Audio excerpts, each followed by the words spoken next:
Salve, salve! Está começando mais um Prosa CDL, o nosso espaço para falar sobre empreendedorismo, carreiras, empresas, curiosidade e, acima de tudo, trocar experiências sobre o mundo dos negócios e entregar para você dicas valiosas dadas por quem conhece e já percorreu o caminho das pedras de empreender. Esse podcast é uma iniciativa da CDL Uberaba, a casa de soluções para você, lojista. Eu sou Fabiana Cunha, jornalista e, claro, apaixonada por comunicação e um bom bate-papo. A nossa prosa de hoje é com uma pessoa que, digamos, dispensa comentários. Todos vocês aí conhecem essa pessoa que está aqui do meu lado. Ex-prefeito de Uberaba, ex-deputado federal, ex-deputado estadual, engenheiro agrônomo, pesquisador da EPAMIG. Não vou contar tudo aqui, não vou dar spoiler. Paulo Piau, seja muito bem-vindo ao Prosa CDL. Fabi, eu que agradeço a você, agradeço ao CDL por essa oportunidade de estar aqui nesse podcast, né?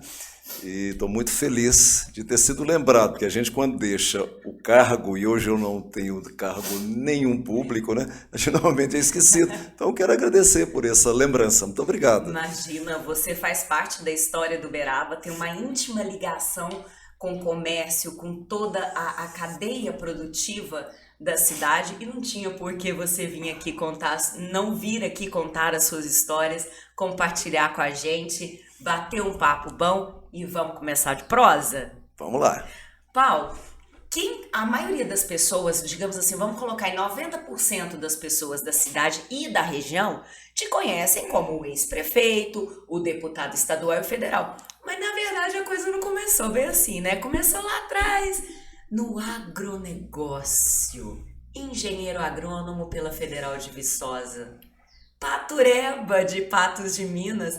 Conta um pouquinho esse comecinho aí pra gente, muito antes do bichinho da política picar você. Na verdade, Fabi, eu nasci na roça, né? Meu pai era um pequeno produtor rural em Patos de Minas, então a minha lida já foi por aí, a paixão pelo campo, isso é de berço, né? Aliás, meus avós, meus bisavós, ou seja, a minha família tem a tradição do rural, né? Mas meu pai foi estudar em Viçosa, né? Foi fazer o técnico na época em torno de 1940, quer dizer, eu nasci em 1953, nem sabia o que seria vida ainda, mas aquilo me estimulou, né, a ir também no caminho que meu pai percorreu, né? Então ele concluiu o técnico agrícola e eu fui fazer agronomia, né, lá em Viçosa. Fazendo agronomia, eu fiz um mestrado e fui ser pesquisador da EPAMIG. Aliás, eu agradeço muito, né, ao Portugal. Portugal foi presidente da... Vocês sabiam dessa? Que ele foi pesquisador da EPAMIG antes de tudo? Eu não sabia. Portugal, ele foi presidente da Embrapa, foi ministro da Agricultura, né, no governo do Fernando Henrique Cardoso. Ele que me convidou para vir para a EPAMIG. Eu agradeço muito, porque a formação do pesquisador é uma formação diferenciada. A gente trabalha com dados, com números, com informações, né? Então isso para a vida subsequente, seja pública ou privada, te ajuda muito, né? É verdade, né? Porque você aprende ali a trabalhar. Eu tenho este fato, eu vou me basear nos números que ele me apresenta e a partir daí tomar uma atitude ou criar uma solução. E isso pode ser transportado para qualquer âmbito da vida, em qualquer área, principalmente depois na carreira política que você futuramente foi exercer, né? Exatamente. Eu tenho um quadro na minha sala que diz assim: em Deus eu acredito, no mais, traga-me os dados. Adorei, eu quero um desse para mim. Agora, você falou que veio do seu bisavô, avô, pai...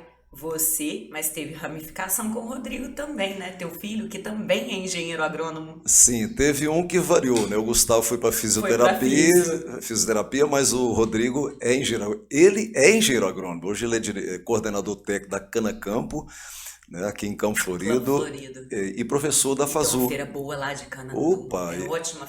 Já está na 11ª. Ele começou aquela feira e ele que coordena aquela feira, né? Mas ele é do campo, ele é engenheiro agrônomo, professor da FASU, então ele se tornou. Eu já distanciei da agronomia, né? Só fica a base. Só a origem. É a origem. Ô Paulo, aí entrou na EPAMIG como pesquisador, depois ocupou o cargo de superintendente técnico administrativo da EPAMIG, e nas férias você ia lá, voltava lá para roça? Olha, Aplicar tudo que você fazia lá, aplicar lá na roça? não, veja bem, eu, enquanto menino, né, estudava em Patos de Minas, não tinha fim de semana e nem férias. Como assim? Mas ali era ajudando meu pai. Ah, tá, Meu, na lida mesmo. Meu pai era um pequeno produtor, mas um produtor muito tecnificado. Ele, né? Aliás, as inovações ali, Emater, o Ministério da Agricultura na época, tudo passava lá pela propriedade do meu pai, os experimentos e tal, sabe? Então veja que tem uma Já origem. tinha a porteira aberta ali Isso. para isso. E ele também mexia com máquinas agrícolas, né? Ele fazia serviço para terceiros e eu, num Também. trator menino, né? Arava a terra, gradeava a terra, debulhava milho. Então, não tinha, limpava rego, né? Então, não tinha férias nem fim de semana. Era do trabalho, desde pequitinho, desde 7 anos de idade, né? Então, a minha vida foi uma vida forjada no trabalho. Agora, claro, né? Depois de formado, né? Eu, inclusive, produzi alguma coisa com meu pai. Meu pai já estava ficando mais idoso, né? Então eu voltei para aplicar os meus conhecimentos, né, na prática, né? Então isso realmente é uma vida de trabalho a vida toda. Mas ouvindo você falar, eu não tive, infelizmente, eu vou dizer infelizmente, essa oportunidade de crescer, né, ter infância no campo e tal. Mas é outra vida, né, Paulo? É uma vida mais natural, né? Quer dizer, esse contato com a natureza, contato com os animais, contato com as plantas, né? Contato com os rios, né? Com o ciclo da vida, né? Na Exatamente. essência. Aquilo te traz para uma origem, né? Não que a vida urbana seja ruim, não estou Não, é dizendo isso que a gente isso, tá falando. mas a vida no campo ela é mais saudável, com certeza. Porque a gente vê pessoas assim, é muito comum nos grandes centros, sempre que dá, escapa pro interior, né? Foge pro interior para ter esse contato aí. Parece que reenergiza a gente. É uma lida de trabalho duro, é levantar com as galinhas, dormir com as galinhas. Serviço não acaba, né? Porque não adianta falar, acabou. Não, acabou não. Amanhã tem tudo de novo. Aliás, um empreendimento está dando certo no Brasil hoje, o Uberaba também tem, né, um projeto dessa natureza, é o chamado sítio, né? Quer dizer, uma área em que a pessoa vai ter ali uma vaca, vai ter ali um cavalo para andar, Tô trabalhando para ter um, viu? Pois é. Então, é o contato com a origem, né? Com a terra. Nós viemos da terra e a gente gosta de terra, mesmo estando morando na cidade, a gente gosta de voltar para a terra, né? Isso é fato. Principalmente a gente aqui do interior, né? Verdade. É muito... Eu falo que quando eu tenho oportunidade de ir ou para chácara ou para o sítio, né? Que a gente vai... Gente, parece que você se reenergiza pelo simples fato de você andar descalço ali. Isso. Né? E fora quem vive, a alimentação, a rotina... Enfim, deu pra você perceber que eu sou um pouco apaixonado por esse meio, né? Verdade. Um pouco não, muito. Boa paixão. Maravilhosa. Agora, quando estudante também, você falou do teu pai aí. Quando você era estudante, criança, você acompanhava ali o teu pai na manutenção. E você, ainda estudante, também foi monitor de mecânica e implementos agrícolas? Olha, claro, como o ciclo vai... Eu fiz tiro de guerra, 1 ano de tiro de guerra, porque hoje são 6 meses apenas, né? Mas eu fiz 1 ano, fazendo o primeiro ano de agronomia, quer dizer, não deixa de ser uma tarefa também, né, extracurricular. E evidentemente que meu pai, como um pequeno produtor, eu tinha também que me virar, né? E a maior alegria é dizer para eu assim, não precisa mandar dinheiro esse mês não, sabe? Aqui eu já me... Ganhei o meu aqui. Ganhei o meu aqui. Professor Mantovani, né, um craque lá da Universidade Federal de Viçosa, me convidou, né? Eu era aluno dele, me convidou, vem me ajudar, né? Corrigir a prova, né? Dava aula prática, né? Porque eu com 7 anos já dirigia trator, caminhão. Já sabia tudo, né? Na prática eu já tinha, né, o conhecimento, na prática, né? Fui lá para a teoria, que é a escola, então eu talvez tenha percebido que eu tinha alguma coisa diferente na prática, né? Então me chamou e eu ficava satisfeito de poder ajudar, né? Quer dizer, eu fui um professor meia tigela da Universidade Federal de Tigela Viçosa. é ótimo, que delícia. Uma bela história para o currículo, né, Paulo? Com certeza, certeza, porque é um momento, tá em Uberaba desde 76. Sim, eu formei em 1975, 1976. Eu vim fazer uma ligação da EPAMIG, que tinha um grande rebanho zebuíno, né? Zebu, inclusive, registrado na BCZ, né? Aquilo não estava bem e eu vim aqui para dar uma ajeitada naquilo, né? Então, a minha relação com o profissional entre a EPAMIG e a BCZ foi uma relação muito intensa, né? Desde 1976. A partir daí eu fui fazer pós-graduação, fui ser superintendente técnico administrativo da EPAMIG, né? E eu coordenava quase 30 fazendas experimentais, né, no estado inteiro. Então é uma vida de muito trabalho, graças a Deus, um currículo que me orgulha. Olha, eu vou te contar. E aí, de repente, surgiu ser secretário municipal de Agricultura e Abastecimento na gestão do Hugo, meu primo, falecido Hugo Rodrigues da Cunha, e o Guaritá, Luiz Guaritá. Conta como é que foi essa experiência. Bom, bagagem, conhecimento, né, já estava aqui de matulada nas costas, né? Como é que foi essa experiência? Foi a sua primeira experiência, talvez, mais próxima da política. Isso. Começou tudo ali. Na EPAMIG, na verdade, como superintendente técnico administrativo, coordenando essas 30 unidades experimentais, tinha aproximadamente 1.200 pesquisadores, né, quer dizer, todos fazendo pesquisa no estado inteiro, então aquilo te dá uma vivência, uma bagagem realmente muito grande, né? E a banda marcial do Colégio Diocesano Marista ia em Patos na Festa do Milho, né? Eu, menino, vi aquilo, era a coisa mais linda do mundo, né? E depois eu vim numa excursão ao Uberaba também, como aluno do Colégio Marista de Patos de Minas, né? Então aquilo foi criando uma paixão especial, né, minha, nascida em Patos de Minas, com Uberaba. Então a primeira oportunidade que eu tive, né, aliás, eu fui para Viçosa fazer o curso de mestrado para vir para Uberaba para ser pesquisador. Já era seu objetivo. Meu objetivo. Porém, né, para chegar na sua pergunta, porém, né, me convidaram para ser o diretor aqui da Fazenda Modelo, que é o Centro Regional de Pesquisa Pecuária do Trevo Mineiro e Alto Paranaíba, né? Porque a EPAMIG passava por um momento muito difícil, né? Naquela época, o governador passou por lá, queria acabar com a EPAMIG e tal. Então, eu tive que topar, né? Vir para Uberaba e ser o chefe do centro regional aqui. Bom, então fiquei aqui um período, 2 anos, acabei brigando com o presidente da EPAMIG, Meu Deus do céu. porque ele queria doar uma área de patrocínio para a APAI produzir café, uma área de reserva de pesquisa.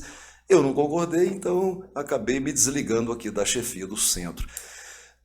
Já estava com o pé, né, dentro da Granja Resende e Uberlândia. Veja bem, como profissional, né? Então me convidaram no final do ano de 1988 para ir para lá. Eu estava em Viçosa, Dr. Hugo Rodrigues da Cunha, né? Veja bem, foram 9 candidatos a prefeito naquele ano, 1988. Eu levei os 9 na Fazenda Modelo, tinha 160 funcionários da Fazenda Modelo, reuni com os 9 candidatos a prefeito. O Hugo foi apenas um deles. Não trabalhei para o Dr. Hugo, politicamente, e ele, nesse inteirinho, ele me convida para ser o secretário da Agricultura. Eu falei, puxa vida, eu não trabalhei para ele, é um homem sério, um homem honesto, né? Quem sabe? Eu né? lembro. Muito e aí foi sério. O meu início na política, foi isso. Vim ser secretário, né? Fiz uma articulação, acredito que interessante, com as instituições ligadas ao agronegócio de Uberaba, estendi os meus tentáculos aí para a região, criei um fórum de secretários municipais de agricultura, Triângulo Mineiro, Alto Paraíba e Noroeste. Aí, política, você sabe que é igual coçar, né? Começa e não para mais, vai esparramando. Bom, então talvez com essa habilidade de relacionamento, né, que a gente tem, o próprio Luiz Guaritá Neto, como prefeito, disse o seguinte: olha, você vai ser nosso candidato a deputado estadual.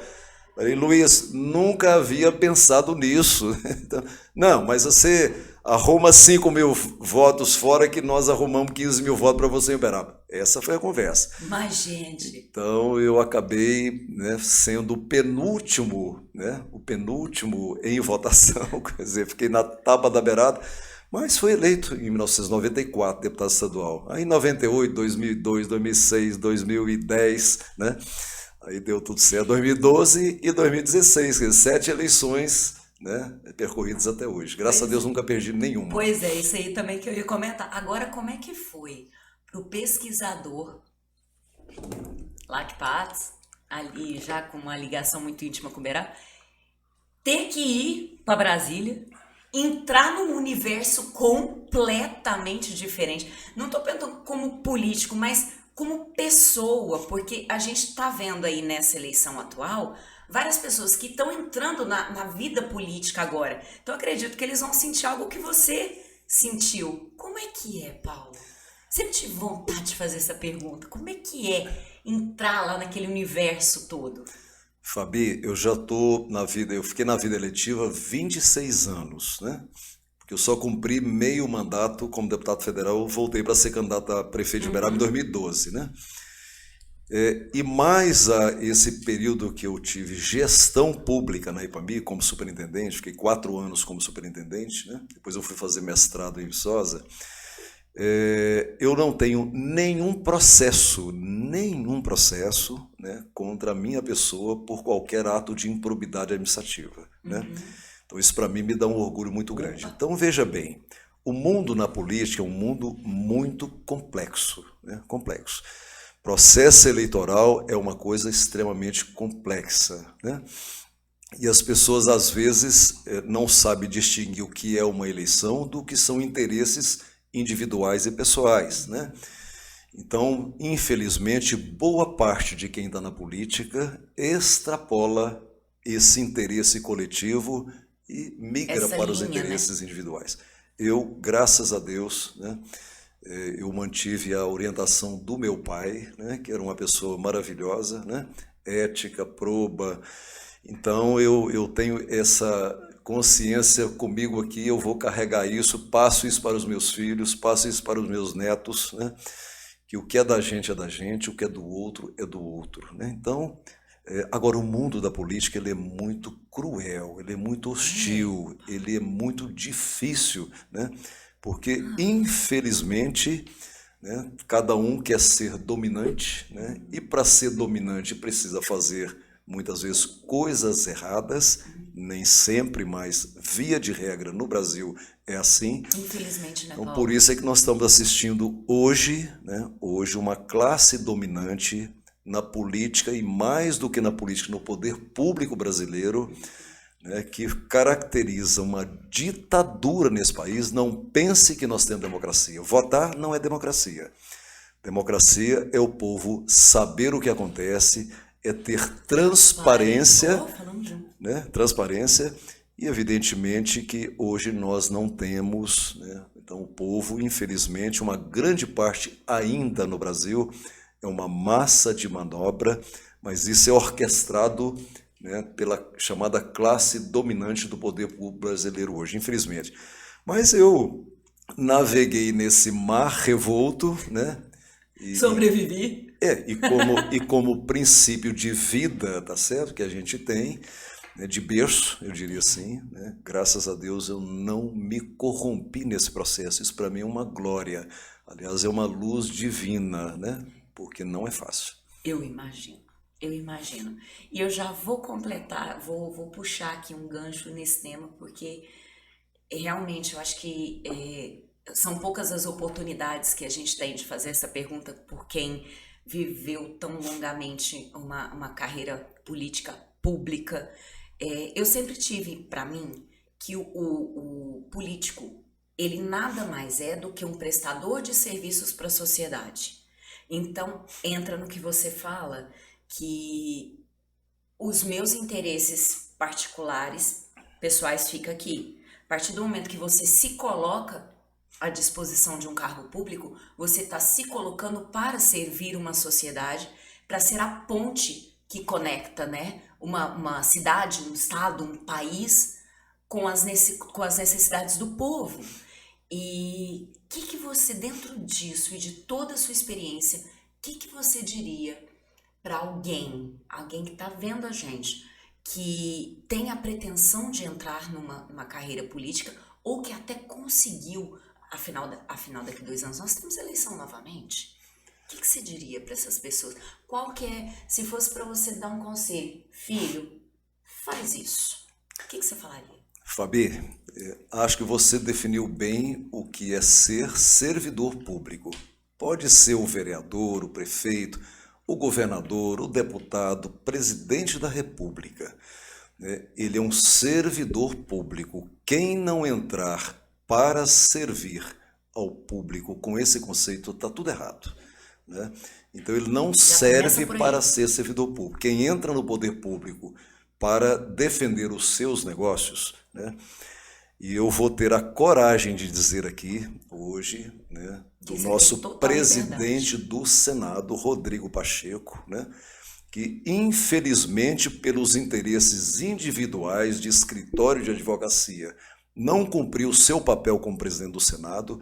Nós poderíamos estar hoje, talvez numa situação melhor, que essa revolta que nós estamos vendo no Brasil inteiro, se tivesse coibido, não estou dizendo impeachment de ministro do Supremo, não estou dizendo isso, mas coibido, essa ditadura que vivemos hoje do Supremo Tribunal Federal, Então o Senado não cumpriu o seu papel e colocou o Brasil nessa confusão que estamos metidos hoje. Então, servidor público é para servir ao público, não para se servir.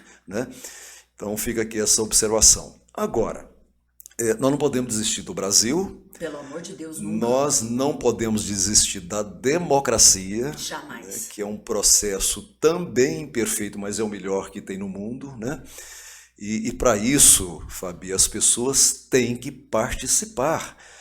Eu vejo que as pessoas de bem, elas estão, de uma certa forma, afastando do poder público, dos cargos públicos, ou seja, candidatura. Eu não vou candidatar. Você está vendo essa diminuição de pessoas que têm realmente um potencial e a capacidade de servir a população, literalmente se afastando porque fala, não, ali eu não vou entrar porque tem lama demais ali? Seria mais ou menos isso? Tem lama e o risco, E o risco, por exemplo, eu sou um empreendedor, ou um empresário que tem experiência. Sim. Qual a razão de eu entrar nisso para dar minha contribuição se eu coloco os meus próprios bens em risco? E aí houveram exageros do Ministério Público, de uma maneira geral, exagero dos tribunais de conta, condenaram muita gente que não merecia ser condenada, estou dizendo aí, em nome de combate à corrupção. Exagerou-se nessa dose, e, portanto, você, para condenar, não precisa ter uma decisão do judiciário. Condenar, muitas vezes, é publicamente pelos próprios meios de comunicação. Exato. Quanta gente inocente é condenada publicamente e depois chega-se à conclusão que o cara não cometeu crime nenhum.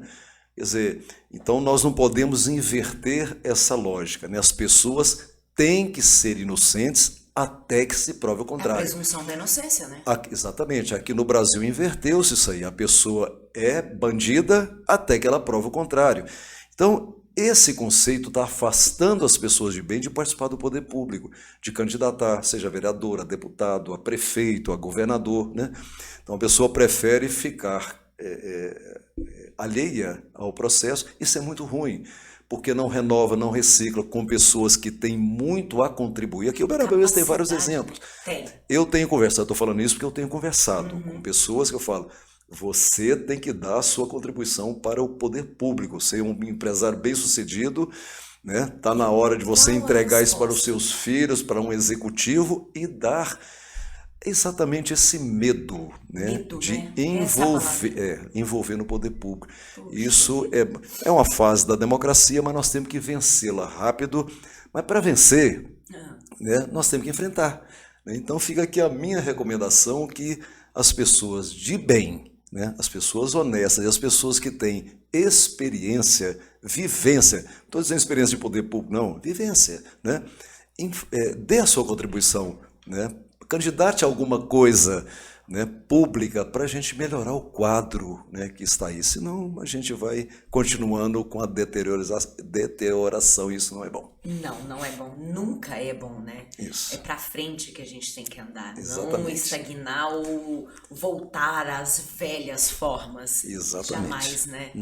Vamos pra frente. É um assunto, daria outro podcast aqui, viu? Só da gente discutir e compartilhar, inclusive, no meu caso, ouvir, obviamente, e aprender muito disso.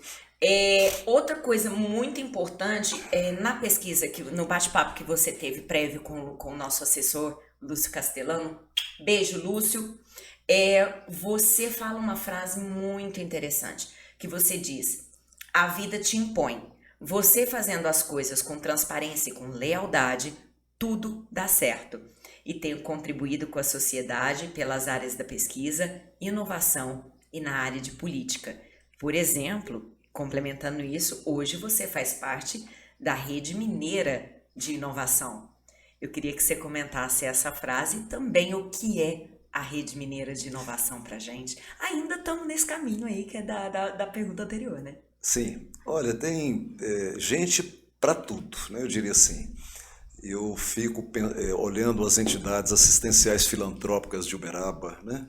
Umas que trabalham com criança, outros que trabalham com deficiente, outros que trabalham com idoso, né? Que coisa, que aplauso que a gente tem que dar para essas pessoas, né? Benditos sejam eles, né? Exatamente, benditos sejam eles.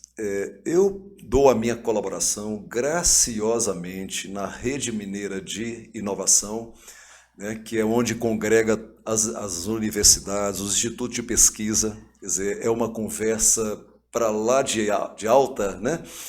E então veja bem, mas isso vai convergir em quê? Em tecnologia, né? Novas startups, geração de empregos, né?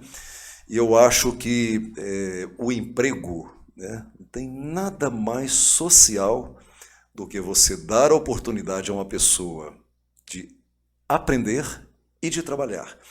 Então, se eu estou na Rede Mineira de Inovação, dando a minha colaboração, a minha experiência ali para que a tecnologia, a inovação em Minas Gerais avance, aliás, nós temos um propósito ali que é fazer de Minas Gerais, né, um hub, né, o estado mais inovador do país. A gente enfrenta São Paulo, que tem uma potência, né, universitária muito grande, mas Minas pode ser. Né? Então, tem potencial. Tem potencial, esse é o nosso objetivo. Então, eu dou a minha colaboração graciosa, né, nessa área da inovação que gera empregos e empregos de qualidade. Vou dar um exemplo. Manda. Aqui Uberaba tem ali na Santos Dumont, tem uma empresa que chama Grão Direto. É uma startup nascida aqui em Uberaba, né, que deve estar lá hoje com aproximadamente 100 meninos, eu falo meninos carinhosamente. A turma é novinha, né? Trabalhando, fazendo uma relação com quem produz grãos, com quem compra grãos no mundo inteiro. Nossa. Então, eu vou lá, eu me sinto confortado, né, porque normalmente são salários de melhor qualidade, né? Então, veja, está aqui, pertinho de nós. Então, a inovação, né, a ciência, a tecnologia, a inovação, ela faz realmente gerar empregos e de qualidade. Aliás, o conhecimento é a moeda mais forte do mundo hoje, né? Então, eu estou dizendo isso porque é uma forma de eu colaborar, né? O espírito é colaborativo mesmo, com o meu estado, né? Evidentemente, com a nossa gente. Mas eu estou ajudando o Uberaba também. Trembão. Eu queria ganchar a questão do seu trabalho com a educação em Uberaba, principalmente porque você falou de conhecimento, mas também tem um outro, é muita coisa, menino, pelo amor de Deus. Olha aqui, no âmbito internacional, da relação do Brasil com o mundo tropical, é um projeto também, ainda está encaixado nisso aí, aí depois vem, você está coordenando a implantação do Museu Agrosustentável. Gente, produção, me dá mais 2 horas de podcast com ele aqui, porque não vai dar não. Pelo amor de Deus. Paulo, me conta. Eu conversei com o Lúcio, de fato, com relação à educação, né? Lá com a professora Silvana Elias. Silvana, que é uma... foi minha professora. Pois é, que é uma craque, né? Então, A gente fez um período, 8 anos, de uma educação de qualidade. A educação de Uberaba avançou muito, né? Só um dado, a gente levou para 82% os meninos de 0 a 3 anos na creche. A gente queria 100%, como acontece hoje no Uruguai, como acontece hoje no Chile, né? Mas não demos conta porque atrasaram algumas construções aí. Mas tudo bem, né? Mas essa é uma meta que Uberaba tem que perseguir, né? A educação inclusiva, que na escola pública municipal tinha a melhor, incluindo as escolas particulares, né?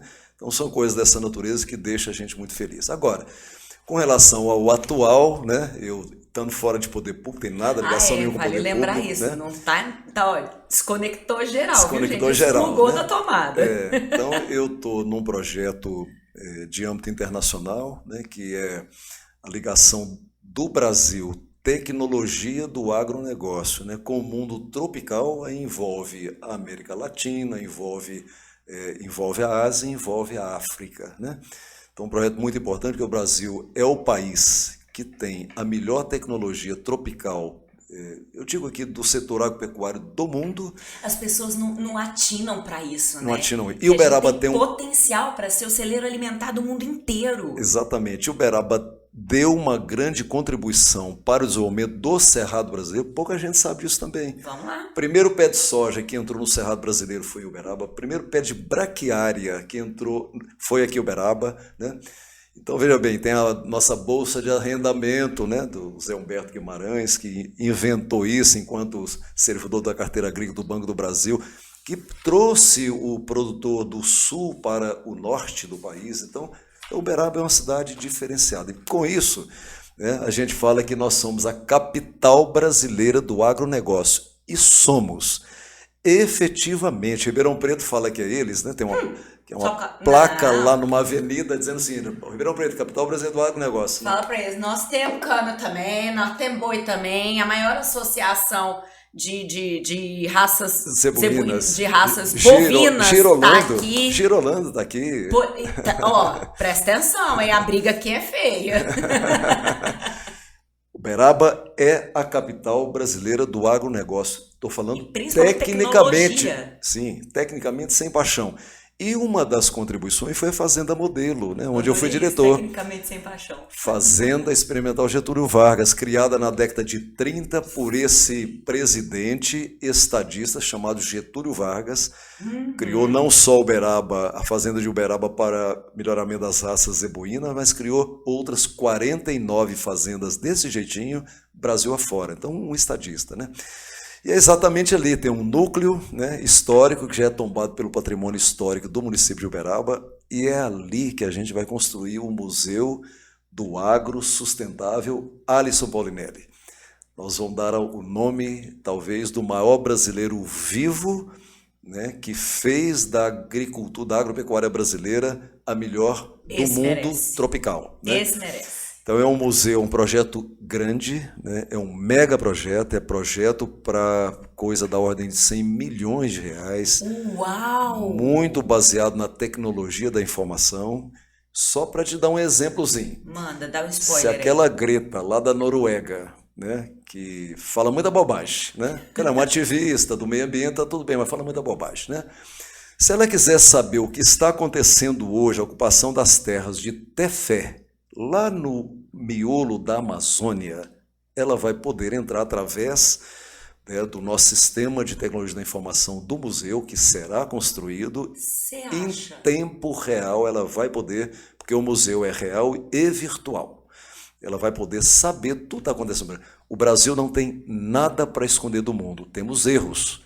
Cometemos erros, como a Europa cometeu, como a América cometeu, como a Ásia cometemos erros. Tá. Né? E não temos medo de dizer, cometemos esses erros. Mas nós não temos. Exatamente, mas não temos nada para esconder do mundo. Então o museu tem esse condão, né, de mostrar a realidade do agronegócio brasileiro para o mundo. Claro que isso vai facilitar a nossa relação comercial do Brasil com os 100 e tantos países que nós comercializamos. Aliás, o Brasil alimenta quase 1 bilhão de pessoas, né, com a comidinha que nós produzimos aqui. Dia a dia. Dia a dia. Sol a sol, chuva a chuva, Natal, Réveillon, feriado, dia santo. Aliás, posso complementar? Por favor. Nós estamos aqui no podcast do CDL, né? É. E o CDL é uma parte extremamente importante Brasil afora. Por quê? Porque a parte de comércio e serviço ligado ao agro é muito forte. É porque quem não vive o agro não tem ideia do tamanho da cadeia produtiva do agro e das ramificações. Exatamente. Você tem lá uma Fosfert, né? Hoje o Mosaic, que produz fertilizante, mas ela não vende fertilizante para o produtor. Tem uma loja aqui em Uberaba e no Brasil inteiro que vende esse adubo, né? Só para dar um exemplo, né? E a parte de serviço também. Então o CDL é uma parte integrante importantíssima do agro brasileiro. Ué, se você, por exemplo, que nós somos a Câmara de Dirigentes Lojistas, ou seja, nós damos apoio e orientamos e cuidamos dos interesses dos lojistas, dos comerciantes e tudo mais. O dono de uma concessionária de tratores é um comerciante. Sim. O dono da loja de implemento, de suplemento, de ração animal, até do próprio pet shop, porque tem gente que não associa o pet ao agro, né? Sim. Mas é totalmente. Comida. É comida. Tudo que é comida é produzida via de regra numa propriedade agrícola, né? É na terra. Estou dizendo via de regra porque pode ter alguma produção aqui na cidade também, Sim, no lote, etc., sim, que é louvável, né? Os pequenos produtores, né? Mas é petitinho, né? O que produz mesmo é realmente no campo. Em larga escala, né? Isso. Não tem como na cidade. Eu me lembro, você falou desse negócio aí, até voltando na história de Ribeirão, contar um casezinho assim. Eu fui na Ilha da Madeira. Menino, você não tem ideia do orgulho que eles têm das plantações de cana deles. Só que você anda, eu lembro que a gente estava passando com um táxi, né, para conhecer a ilha, assim, a parte da ilha. E aí a gente passou para o taxista fez questão de parar, morro acima, casa de um lado, casa do outro, um filetinho de terra. Olha quanta cana nós temos! E eu pensando comigo, oh meu Deus, mas que delícia esse orgulho, né? Porque isso aí é que o povo lá na minha terra planta no quintal de casa. Isso. E eles entendem aquilo, uma faixa, devia ter ali o quê? Vamos colocar aí uns 200 vou mais um pouquinho, uns 500 metros quadrados de cana, morro acima. E ele tava super orgulhoso daquilo. E eu falava, meu Deus do céu, se ele pegar do Uberaba a Igarapava, ele morre se ele ver o que é cana. Mas isso é uma consciência cívica que ainda falta para o brasileiro, patriotismo, né? Quer dizer, ter orgulho do que é bom. Porque o que não presta, né, tá todo dia nos veículos de comunicação. Exato. E a notícia ruim, ela voa, né? Notícia ruim da Ibope, da Ibope. Agora, a notícia boa, né, a gente tem que saber enxergá-la, né? Para a gente poder valorizar o que é da gente, ter orgulho, né? Por favor, né, Brasil? Então, veja bem, a geração de empregos, né, que tem nessa cadeia produtiva do agronegócio, seja lá na indústria, já deu o exemplo da Mosaic aqui, né?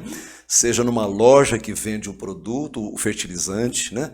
Seja lá na aplicação do campo e seja depois num supermercado onde o alimento é comercializado. Exatamente. Né? Então, quer dizer, uma cadeia completa. Aliás, pouca gente sabe que a nossa cervejinha, né? Hoje tem jogo. Hoje tem jogo, daqui a pouco, hein? Jogo do Brasil. Nós vamos tomar uma cervejinha, claro. Opa. Pouca gente sabe que a cerveja vem da cevada, 100% agro. Vem do lúpulos, né? Então, veja bem. Então, isso aqui... E a gente acha muita gente, por causa de questão ambiental, ideologia ambiental, né? Muitas vezes acontece um trabalho escravo lá no Mato Grosso, aí coloca como todo generaliza mundo, né? para todo mundo. Então a gente tem que condenar o que é mal feito, mas valoriza o que é bem feito. E o bem feito é 99%, 99%. Muito maior. Então fica aqui uma recomendação. O brasileiro precisa de aprender a enxergar aquilo que é bom no Brasil para nossa autoestima aumentar. Olha para dentro, né, gente? Exatamente. Vocês ficam olhando demais lá para fora, o que a gente faz aqui dentro é 3, 4, 5 vezes maior do que o que é feito lá fora. Tem um detalhe, o povo lá de fora, corrija-me se eu estiver errada, Paulo, O povo lá de fora vem para cá para buscar a nossa tecnologia, o que nós fazemos na pecuária, na agricultura, né? Em todos os setores. Então, isso é uma coisa que nós brasileiros realmente precisamos aprender, né? Bater palmas para o jogador da seleção brasileira, Bater pro sempre. meu time do coração, bacana. Ó, o Vila Nova, Pro meu artista, Porto Clube, Cruzeiro, Flamengo. pro meu artista preferido, bacana. Mas aprenda a bater palma para um empreendedor, tá certo? Que está aí na sua loja, está aí no seu escritório de serviço, está aí na sua pequena indústria, está aí no seu pequeno comércio, Paulo. né? Ou seja, nós temos que aprender a bater palma para essa gente e não vaiar. A gente bate palma para a seleção brasileira, para o artista, e muitas vezes vai a quem está aqui na luta empreendendo, né? Claro, tem os maus também. Em todo lugar. Todo Paulo. lugar tem mal. Todo lugar. Tem gente do mal. Mas vamos aprender a enxergar as pessoas do bem. E, claro, vaiar apenas os maus, mas não podemos vaiar todo mundo. Então, parabéns para o empreendedor e para o trabalhador, que o empreendedor também, sozinho, não faz nada. É uma conjugação de esforços, né, do empreendedor com o trabalhador, e a gente tem que aplaudir esse povo que está no dia a dia lutando. Com certeza.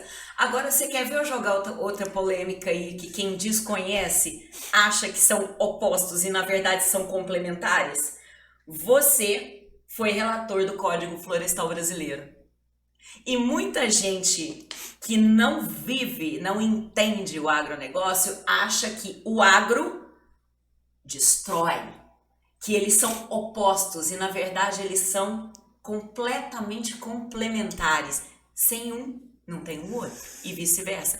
Por favor, Paulo. Fabi, nós, dentro dessa linha de raciocínio, nós tivemos muita resistência, começando pela CNBB, Confederação Nacional dos Bispos do Brasil. Tive reuniões com eles, eram contra o ajuste do Código Florestal, como o Ministério Público, como boa parte do Judiciário, né? Estou com uma pergunta aqui, mas estou até com medo de fazer. Como as ONGs radicais do ambientalismo, né? Então tivemos muita resistência. Radicalismo faz mal para tudo, né?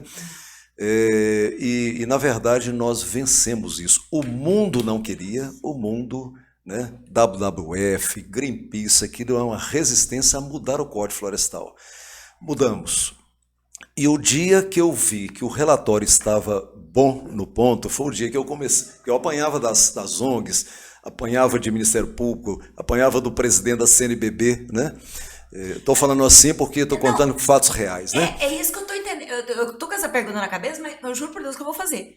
O que os bispos têm a ver com o Código Florestal, meu Deus do céu? Eles nunca sentaram numa cadeira, nunca fizeram penso eu, né? Nunca fizeram uma pesquisa para entender como que ela... Enfim. Pronto, mas essas instituições, elas não estão apenas do lado religioso, né? Não, né? Não, eles têm também o seu lado... Como diz os seus tentáculos. Lado social, né? Mas a gente espera que amadureçam, né? Por quê? Porque o Código Florestal, o dia que eu comecei a apanhar do setor rural, né, que era o setor que eu trabalhava sempre, aí eu falei, bom, se eu estou apanhando do setor ambientalista, agora eu estou apanhando do setor rural, você apanhou para todo quanto é lado. É porque está equilibrado. E uma peça hoje elogiada por ambientalistas e pelos produtivistas urbanos e rurais, que o código é urbano e rural. Então, veja bem, nós não podemos, né, colocar ideologia, radicalismo à frente das nossas questões. Então, o Brasil precisa de amadurecer. As instituições brasileiras precisam de aprofundar, estudar mais para ajudar mais o Brasil, né? Então, quando a gente coloca... Tudo bem, eu sou contra uma ideia, até faz parte, né, para você chegar no equilíbrio. Esse lado... Ser contra não é errado. Exatamente, eu olho ele como positivo. Agora, chega num ponto que a pessoa tem que dizer o seguinte, não, foi bom. Né? É bom, isso é bom para o país. Não concordo, mas está dando resultado. E o código hoje trouxe paz para o campo, porque aquilo era um conflito permanente, e hoje o agronegócio, a gente pode dizer, está bombando, né? Porque nós temos que ter segurança jurídica. E o Código Florestal trazia insegurança jurídica para os produtores rurais. E foi, por exemplo, e você viveu isso na pele, né? Porque... ainda ganchando com o agro, quando estourou a pandemia do Covid, você estava ali à frente da cidade. E a gente ouve em vários lugares, e é um fato, que o que manteve o país de pé durante a pandemia foi o agro. O agro não parou. Ele não pode parar. E você viveu isso na pele, né, Paulo? Aliás, Fabi, quando eu falo Olha que... como os assuntos estão todos interligados e conectados, né? Interessante. Tem uma palavra, uma piadinha de rede social que fala assim: Manda. se não tem a manha, não entra não, sem o apoio de um profissional, não é isso? Não, filho, fica aí. Achei ótimo essa. Como é que é? Que eu vou anotar aqui. Se não tem a Se não manha... tem a manha, não entra não, sem o apoio de um profissional, né? Eu estou falando isso para casar com a pandemia, né? Uhum. Foi muito importante, né, que essa vivência da gente no governo do Estado, no governo federal, né, como deputado estadual federal, para enfrentar a pandemia naquele momento que ninguém sabia o que era a doença, né? Então foi um momento assim dramático, decisões que contrariaram muita gente, mas elas foram necessárias para salvar vidas, né? E eu tinha um conselho técnico, aí que vem a parte técnica que é importante, um comitê técnico muito competente, né? Quer dizer, eu tomava decisão negociando e ouvindo esse comitê técnico. Então, o Uberaba conduziu a pandemia de uma maneira brilhante. Nós nunca fechamos uma indústria, nós nunca fechamos literalmente um comércio, nós não fizemos lockdown aqui em Uberaba, né? Não o comércio, chegou a 100%, não. O comércio podia comercializar, a pessoa não podia entrar na loja. Restrições, mas fazer uma barreira ali, as pessoas continuaram ganhando a vida, né? Infelizmente, tivemos que tomar essas medidas, né? Mas a experiência aí valeu muito, né? E uma equipe boa, um comitê bom, né? Bastante para a gente poder vencer aquela etapa que foi muito dura. Você dormia nessa época? Difícil. Porque Difícil. eu imagino ter ali, ser o chefe de uma cidade do tamanho de Uberaba, com potencial, com a quantidade de empresas, de indústrias e até o próprio agro, que não para na época. Nós deixamos de ter uma arrecadação enorme na época da pandemia, por exemplo, vou citar um que é dentro do agro, que é a Exposebu, que aumenta o faturamento da cidade nessa época, e nós não tivemos, né? Aliás, então, foram muitas coisas, se você for por cima, pandemia de Covid, tem um monte de coisa aqui. Aliás, eu complemento a minha informação, né, dizendo que a gente não dormia em ver que você tinha que fechar uma academia. Uma academia, né? Essa foi literalmente fechada, né, porque, segundo o comitê técnico, era um ponto de contaminação importante. As academias, né? As academias. Então, alguma coisa, os locais de eventos, né? Quer dizer, não podia ter aglomeração, sofreu demais. Né? Então, aquilo fazia muito mal para a gente, que tinha que tomar decisão, fazer decreto, né?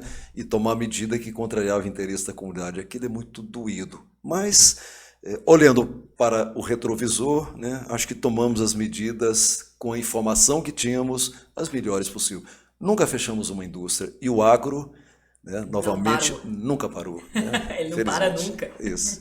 Não tem como, é impossível. Isso. Se ele parar, o que acontece com o resto do mundo? Para tudo. Para tudo. Deus me livre. Agro, pelo amor de Deus, segue firme e forte aí que nós estamos aqui na torcida, né? Quase uma entidade, né? O agro. Ô Paulo, nessa questão de pandemia, eu vou puxar um assunto que eu acho que você talvez seja uma das pessoas mais capacitadas para me falar sobre esse assunto, que é o nosso movimento, o nosso momento de desenvolvimento da cidade e também a questão de você estar sendo posicionada como se posicionar como uma cidade polo. Queria que você falasse um pouquinho, inclusive explicasse o apelido aí, Rota 1000.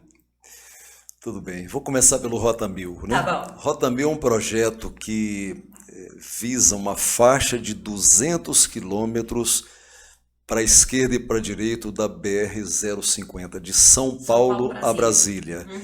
Esse, na nossa visão, é o trecho mais promissor, né, para o desenvolvimento do país. Por quê? Tem muita gente, né, tem mercado consumidor, tem infraestrutura, né, boa, e tem um potencial de produção, seja na área industrial, comercial, serviço, pecuária, agricultura, tecnologia, muito bom. Sobretudo tecnologia, você tem toda a razão, né? Conhecimento. Então esse é um projeto que a gente apelidou de Rota 1000, né? Isso dá 2,5% do território brasileiro, 200 que não vai, Ituiutaba vai a Patos de Minas. Raio? Raio não, é uma faixa. Uma faixa mesmo? Uma faixa, de São Paulo a Brasília. Caramba! Né? Um corredorzão. Exatamente. Agora, Uberaba é uma cidade magnífica, maravilhosa, uma cidade que eu acho assim que não tem igual, né? Mas uma cidade que pode muito mais do que ela é. O que falta? Falta querer. Ups! Aí doeu, hein? Isso, doeu. Falta querer. Querência? Querência. Nós agora fomos para a segunda divisão, não fizemos um deputado estadual, nem um deputado federal, isso é um fato, isso é ruim para a cidade. Péssimo, né? Perdemos representatividade, exato. voz. Então, exatamente, então nós temos que ter, né, aqui liderança, né, para que a gente possa organizar a cidade. Não é fácil, porque nós estamos vendo uma concentração do poder político muito grande nas capitais dos estados, no nosso caso aqui, Belo Horizonte. Com 33 partidos, eles aprenderam a se organizar as chapas, então eles elegem quem eles querem, e via de regra daquela região de lá. Então, está sendo enxugado o interior, isso é fato. Mas nós tivemos aqui na região, praticamente todas as cidades maiores aqui do Triângulo Mineiro do Alto Paranaíba têm representatividade. Uberaba ficou isolado, sem representatividade. Então, tem um problema especial aqui, né? Então, as lideranças dessa cidade, sejam lideranças políticas, lideranças empresariais, lideranças comunitárias, não importa o tipo de liderança, tem que juntar, tem que unir e repensar Uberaba. Repensar. Tem um modus operandi aqui que precisa de mudar. Né? Evoluir, para que a cidade seja beneficiada. Né? Nós temos que largar aquele egoísmo individual, aquela vontade de assumir poder. Larga o século passado lá atrás. Larga o século passado. Vamos pensar na comunidade, vamos pensar no uberabense, né? Vamos pensar que a cidade, estando representada e tendo pessoas do bem e pessoas capacitadas, experientes, né? Aqui nós podemos fazer dessa cidade uma cidade fantástica. Eu não estou falando só de crescimento, não. Né? Crescer também é importante, né? Isso cria negócios, né? Mas com organização, com desenvolvimento, com progresso de todos, com salários de melhor qualidade, empregos de melhor qualidade. Uberaba tem tudo para fazer isso agora. A faca e o queijo, literalmente na mão. Poucas cidades do mundo, vou ser ousado em dizer isso, têm a condição que Uberaba tem. Agora, eu vou concordar com você. Vamos ser mais humildes, né? Sair dos nossos tamancos e vamos pensar no coletivo. Tem aquela frase, né? Calça sandalinha da humildade. Não, calça sandalinha da coletividade. Acabou. E vamos pensar juntos. Exatamente. O que todo mundo, dentro de cada um dos seus segmentos, pode fazer para Uberaba poder. Potencial tem, estrutura tem.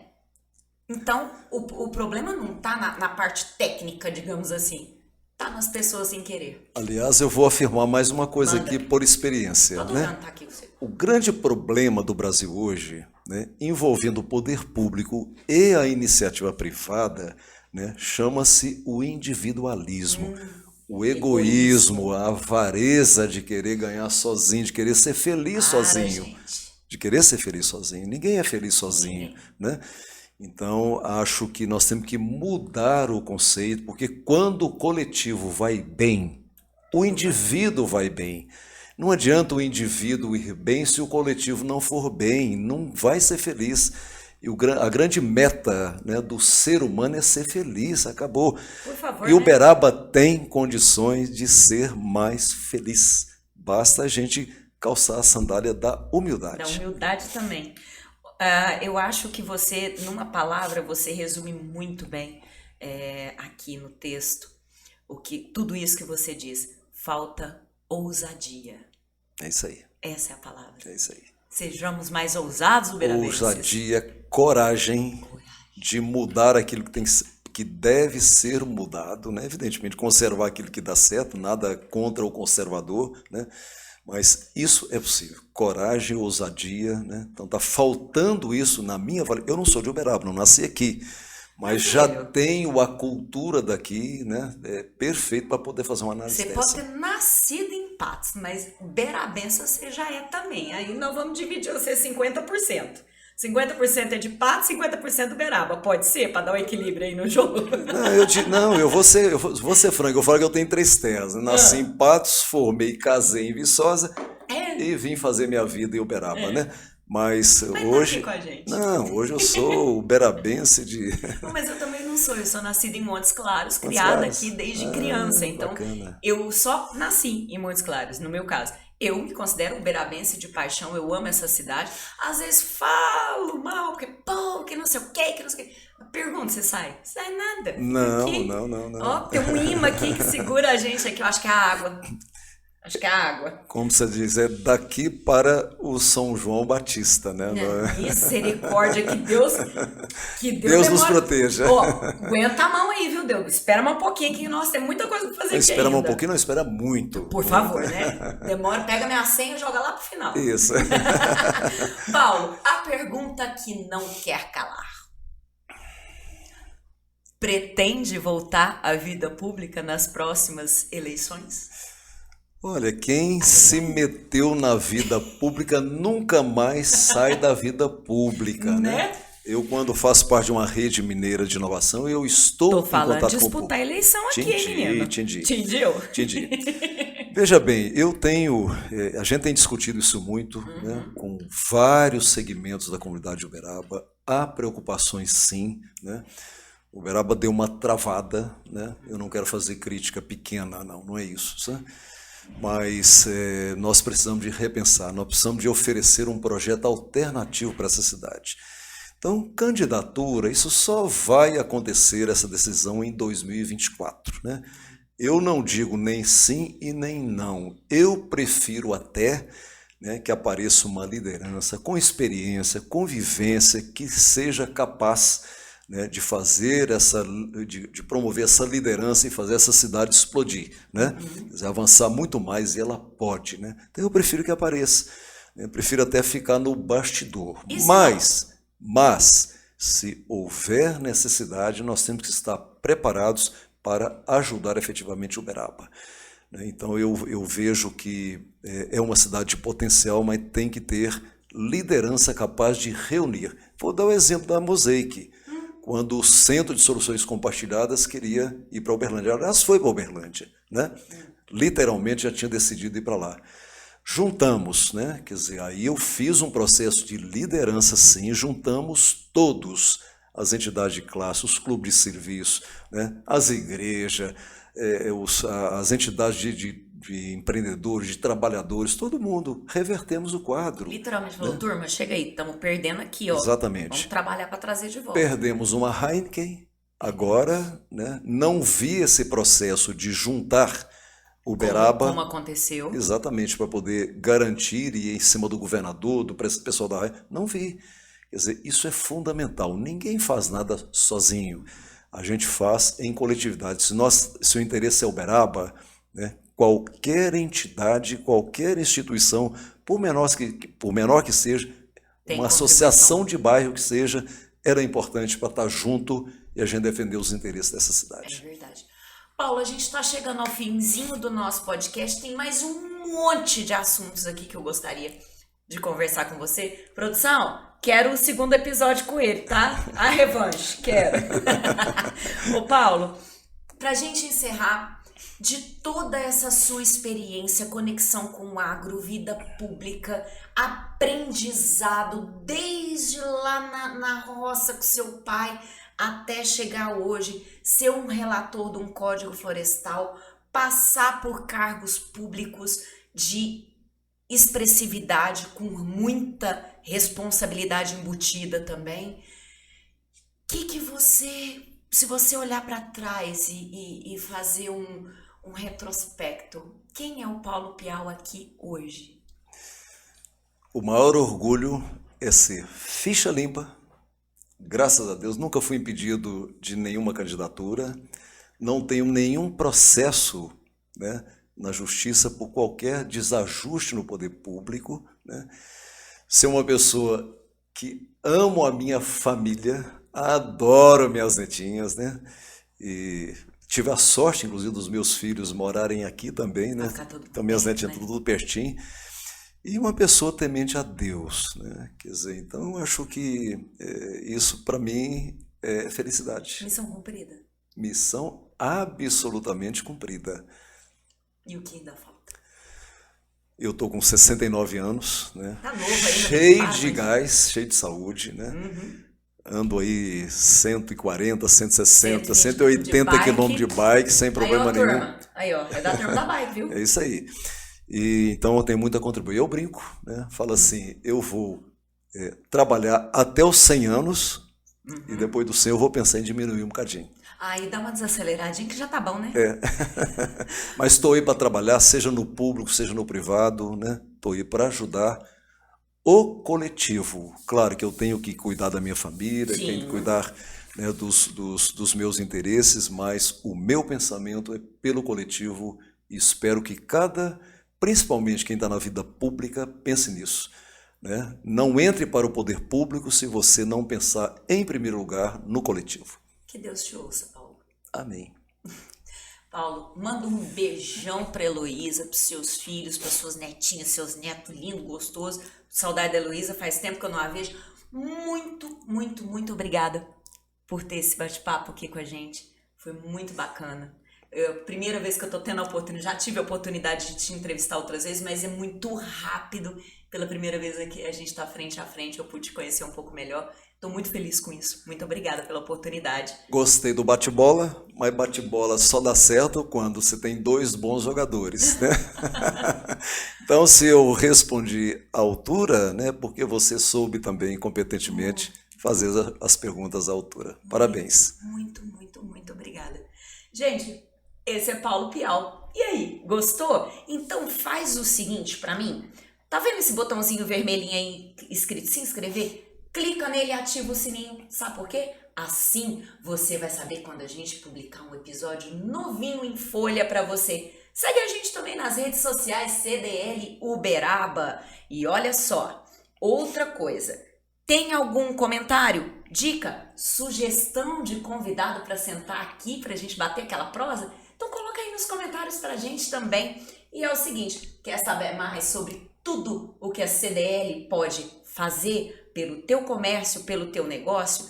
Essa entidade que oferece aí uma casa de soluções para você? Simples. Acesse www.cdluberaba.com.br. A gente vai ficando por aqui. Vamos tomar mais um cafezinho, comer um pãozinho de queijo e até o próximo episódio. Tchau!